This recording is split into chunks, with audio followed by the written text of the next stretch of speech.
Salut, c'est Monsieur Pixel. Aujourd'hui, ça fait un an déjà que j'ai ma Tesla Model 3. Est-ce que cette voiture électrique tient ses promesses? Quels sont les avantages? Quels sont les inconvénients que j'ai rencontrés au quotidien? Je vais essayer de répondre à toutes les questions que je me suis posées quand je voulais une Tesla. Et j'espère pouvoir vous aider dans votre quête comme j'aurais aimé être aidé. C'est parti pour un bilan complet.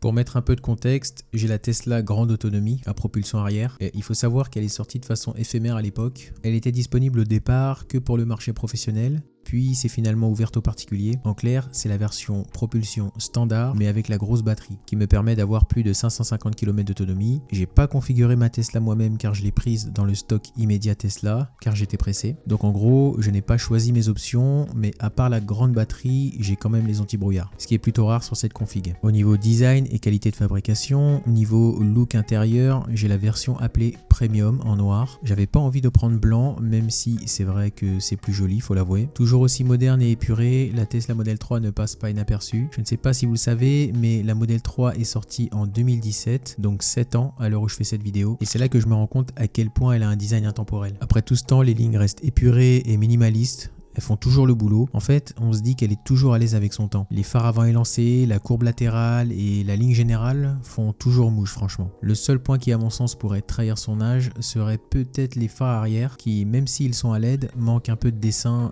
pour l'époque. Mais la version Highland a réglé le problème lors de sa sortie en 2023. Le volume du coffre est tout simplement gigantesque sur le segment, ça me choque à chaque fois et je dois avouer que j'abuse énormément sur l'utilisation du coffre avant. Je mets mon sac, mes chaussures, parapluie, je m'en sers toujours quand je fais les courses, bref, je suis trop fan.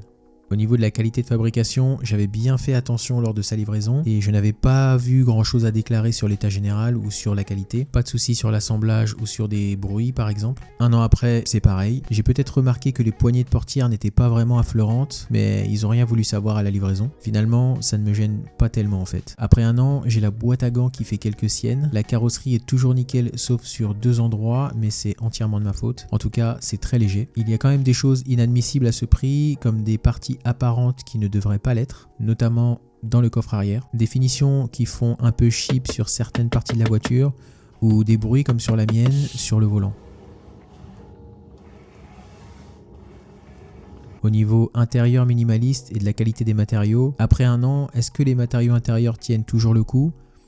C'est le cas. Les sièges en cuir vegan sont non seulement très confortables, mais ils ne marquent pas et ne se plient pas. Je n'ai pas constaté d'usure sur mon siège conducteur. Les sièges arrière que j'utilise moins sont toujours parfaits et restent en forme initiale. L'accoudoir est encore en excellent état, mais c'est vrai qu'en regardant de plus près, il peut parfois montrer quelques stigmates, pas flagrants, mais je l'ai un peu constaté quand même. Il y a quelques marques dans l'habitacle, mais encore une fois, je suis entièrement responsable. J'ai remarqué aussi que quand je sors de la voiture, j'ai tendance à toucher le pas de la porte conducteur et ça se salit super rapidement. Ça a le don de me saouler, mais on est installé si bas dans la voiture que c'est quasiment impossible de ne pas le toucher, sauf si on se contorsionne. Si tu apprécies les intérieurs dépouillés avec un écran central unique, tu vas aimer la Tesla. Certains trouvent ça trop minimaliste, mais ça a du charme et ça reste fonctionnel. Et en parlant de la console centrale, même après un an, je reste ébahi devant l'interface utilisateur Tesla. Ça n'a pas pris une ride, c'était super en avance sur son temps, c'est très bien agencé et l'ensemble fonctionne merveilleusement bien. Depuis la console centrale, on gère toute la voiture, la ventilation, la musique, la radio, les commandes extérieures comme l'ouverture du coffre avant et arrière. On gère aussi toutes les limitations et on peut choisir les comportements de la voiture, de la dureté de son volant à la puissance délivrée aux roues en mode chill ou normal. On a toujours un double emplacement pour charger ses téléphones sans fil compatible. Ça fonctionne bien, même si j'ai remarqué que ça faisait un peu chauffer les téléphones. Même si c'est épuré, j'ai quand même ajouté quelques petites choses à ma voiture et pour ça, je vais vous parler du sponsor de la vidéo et c'est MacBack. MacBack est un accessoiriste qui propose des coques pour Google, Samsung et iPhone, et plus principalement pour la Tesla Model 3, Model S et même Model X. Il est compatible avec n'importe quel téléphone MagSafe, étui MagSafe ou étui MacBack. Moi j'ai l'étui MacBack transparent, mais il existe en différentes couleurs, noir, gris, transparent ou bleu. Il propose un chargement efficace grâce à un montage magnétique breveté. Il offre une charge sans fil qui de 10 watts et sa particularité est qu'il est fabriqué à partir d'un bloc d'aluminium solide. Le chargeur s'associe parfaitement à l'intérieur de ma Tesla. L'autre avantage est son angle de montage, parfait pour être toujours centré. On déverrouille naturellement le téléphone en un coup d'œil avec Face ID et il ne couvre pas non plus l'écran de la voiture. Enfin, pour les câbles, c'est super simple, il suffit de les passer sous la garniture et c'est réglé. Franchement, Macbac, c'est du bon boulot. Maintenant, retour à la vidéo. En parlant de performance, ma Model 3 offre une accélération fulgurante même après un an. Un vrai plaisir au quotidien, surtout pour dépasser ou entrer sur une autoroute. J'ai la version grande autonomie qui propose une accélération en 6 secondes 1, assez pour se faire plaisir mais surtout pour perdre son permis. Mais heureusement c'est jamais arrivé. Même après un an, j'arrive pas à me lasser de cette fulgurante accélération, surtout au feu rouge. Ou quand je me retrouve devant une voiture qui pousse un peu trop sur le champignon pour me dépasser. Oui, parfois je suis un beauf et j'assume totalement. Au niveau de la conduite silencieuse, le silence électrique, il n'y a rien à dire, c'est super agréable. Mais qu'en est-il des bruits d'air ou des bruits de roulement avec le temps? Rien n'a changé. Même quand j'ai dû changer un pneu suite à une crevaison qui n'était du coup plus comme les autres, car l'ensemble est un train de pneus silencieux d'origine en fait. Sur autoroute, le bruit est plus que raisonnable et je me sens pas forcément dérangé par les autres voitures ou le bruit du roulement. Il est clair que ça pourrait être mieux. Les Tesla, en tout cas la version Legacy, je ne parle pas des nouvelles Highland qui font mieux, ne sont pas dans le haut du classement des voitures les plus silencieuses. Malgré le double vitrage, c'est vrai que passé une certaine vitesse, le bruit est un peu plus conséquent, mais je ne roule pas assez vite ni assez longtemps pour être dérangé. Alors au niveau autonomie, comment évolue l'autonomie après un an? Je vais vous parler de la capacité de la batterie en situation réelle. Sur les trajets classiques, ma Tesla consomme environ 16 kWh, ce qui est plutôt raisonnable. Beaucoup plus sur autoroute en fonction de ma conduite pour atteindre du 25 kWh. Après un an, ma Tesla a rencontré la canicule et le grand froid. Alors oui, la météo influence énormément l'autonomie. D'un côté pour le chauffage et de l'autre pour la clim. Alors pour parler un peu plus de ma batterie, la capacité est de 67 kW.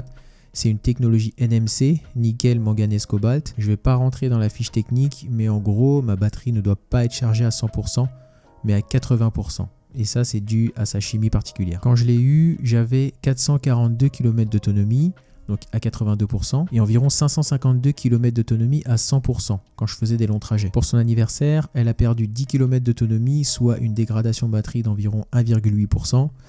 Ça me paraît plutôt correct. Donc l'autonomie 80% est passée de 442 à 435 km. Elle charge principalement en borne publique et en superchargeur Tesla. Elle roule quasiment sous climatisation et je roule comme un conducteur responsable. Pour la charge, je vis en appartement et je ne peux pas charger ma Tesla chez moi. Je vous parlerai de ce sujet dans une vidéo dédiée, donc soyez sûr de vous abonner pour ne pas la rater. Je peux pour autant parler du réseau de charge Tesla. En fait, il y a des chargeurs partout et leur entretien par Tesla est assez important. Je suis rarement tombé sur une borne en panne. L'utilisation est super simple puisque votre carte bleue est enregistrée dans la voiture. Vous vous garez, vous appuyez sur le bouton et vous chargez. À la fin, la session est décomptée de votre compte en banque. Le problème est que les prix sont très différents en fonction des zones et des bornes. Le prix au kilowatt change assez surtout en fonction de l'heure. Moi, je charge souvent quand le kilowatt est aux alentours de 40 centimes. Ça reste un coût, mais beaucoup moins que mon ancienne voiture essence. Je paye environ 70 à 80 € par mois en énergie pour ma voiture pour plus de 1000 km d'autonomie en tout. Quand je payais le double avec ma Clio 2 qui ne consommait pas tant que ça en plus. Les temps de recharge sont compris entre 30 minutes et 2 heures en fonction des bornes que j'utilise. Ça peut monter à 8 heures, 10 heures en fonction de la puissance, mais j'utilise pas que les bornes Tesla, je peux aussi charger sur des bornes de la ville qui proposent souvent plein de fournisseurs différents. Là aussi, ce qui est un peu embêtant est qu'il faut faire jouer la concurrence et pour ça, il faut avoir des cartes de rechargement.